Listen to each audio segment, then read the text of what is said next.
Hi, my name is Carol Byrd. I live in Helena, Montana, and I have an accounting of seeing something from somewhere else, not of this world. In the early 70s, I lived in Santa Cruz, California, and I lived in an apartment complex. Yeah, I don't know the date exactly. It was night, and I was in bed, and our apartments were such that the pool was in the middle, and the entrance was on the outside by the parking lot. And there was an outside walkway on the second floor, which was covered. And the parking lot was lit quite brightly with all the cars parked down below. And our window in the bedroom was placed quite high, and the bedroom faced the parking lot. And people could walk along this walkway without looking in the bedroom. And it was taller than people. It was taller than, people walking by. So my husband and I were in bed. I don't know what time of night it was, but we were sound asleep. I was sound asleep. And I woke up. I don't know what woke me up, but I looked at the window, and there was something outside the window. It was bright and illuminated, and the curtains were drawn. However, the inside of the curtain was flipped up as like it was levitated from outside. And this being had its finger pointed in the window at the curtain or at me. I'm not sure.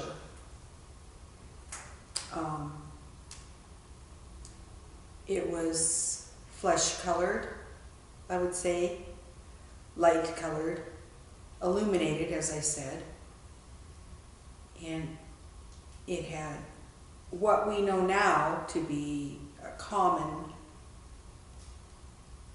depiction of an extraterrestrial, with the big eyes and the oval face, more big at the top, smaller at the bottom.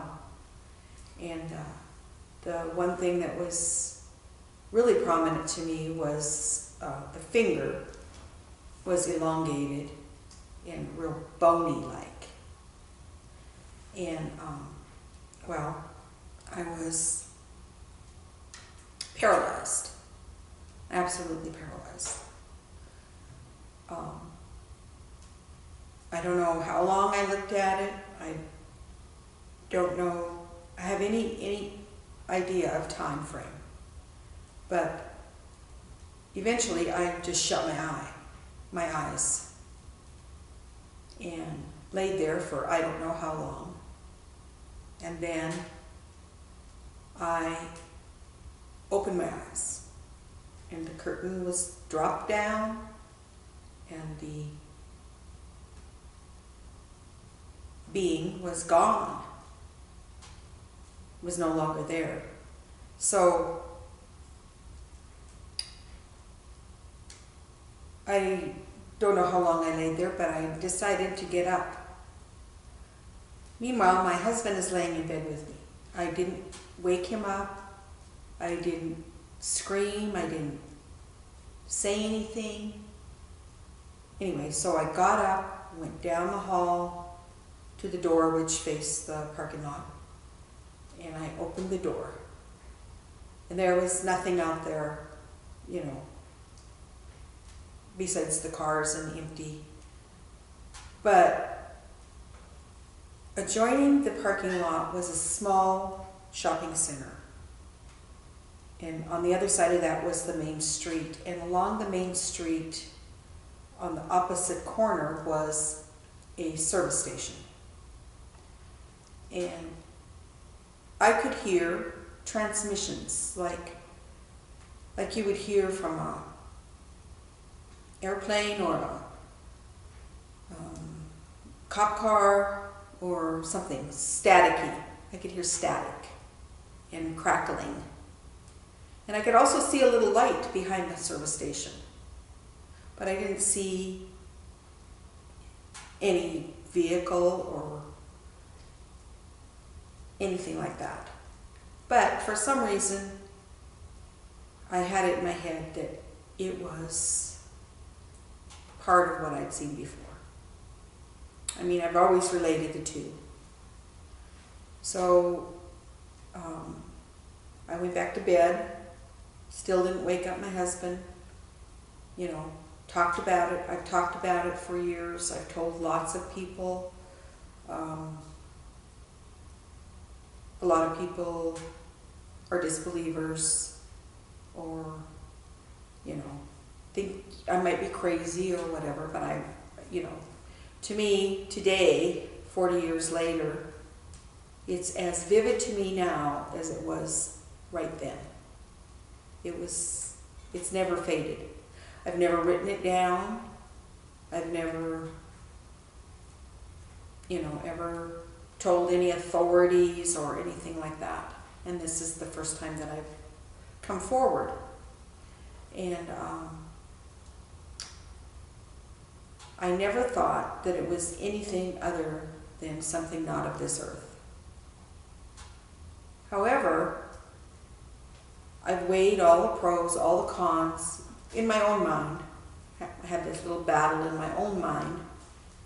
And at that time in my life, that common depiction of an alien wasn't something that everybody saw.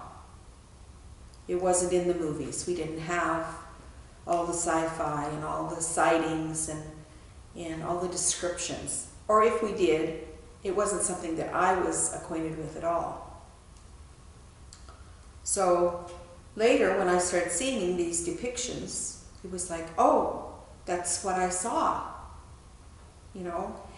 And this, when I saw E.T., I know this may seem kind of funny, but when I saw that finger, and E.T. was pointing and saying, E.T., go home, that finger, it was so realistic to me. You know, because I can't manufacture this stuff. You know, I mean, it just became more real to me. And so, I never thought that it was a tall person. I never thought it was somebody in costume. I knew that it was something real, and whatever it was fearful to me. It made me very afraid at the moment. I felt paralyzed. And I don't think that my actions were normal because I didn't scream out and I didn't wake him up and I didn't, you know, I don't know how long I laid there. Could have been hours, but I don't know. So, this is my story, and it's truthful as the best my memory can remember.